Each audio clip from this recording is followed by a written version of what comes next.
Discover the sweet world of sugar. Some text goes here: sugar, the irresistible ingredient that adds sweetness to our lives. From satisfying our sweet tooth to fueling our energy, sugar plays an important role.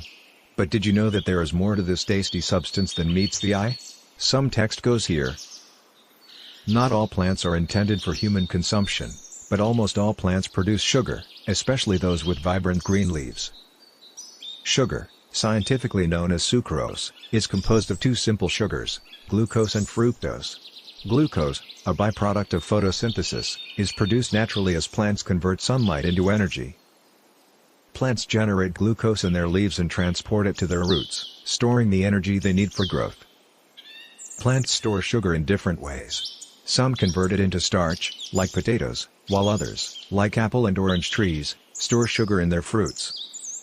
Humans mostly harvest plants with high glucose concentrations, particularly sugarcane and sugar beets, which are processed into table sugar. More than 60 million acres of land around the world is set aside for sugarcane cultivation, often in areas that were once lush tropical forests. While sugarcane thrives in warm climates near the equator, biologists believe that it can be traced back to New Guinea. Indigenous societies may have cultivated sugarcane 10,000 years ago, initially using the softer, sweeter stems for chewing. By the time cultivation of saccharine plants spread across Southeast Asia, India, and the Pacific Islands, culminating in the modern variety we know today.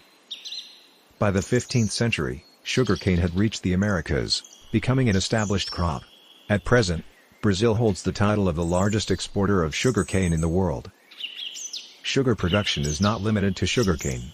Sugar beets also play an important role. Almost a third of the world's sugar supply comes from the sugar beet, a root crop that thrives in cool climates far from the equator.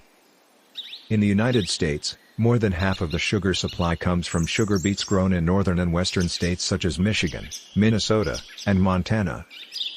Each beet takes approximately 5 months to grow, reaching about a foot in length and weighing between 2 and 5 pounds. Although sugarcane and sugar beet undergo distinct cultivation and processing methods, the resulting sugar is chemically identical.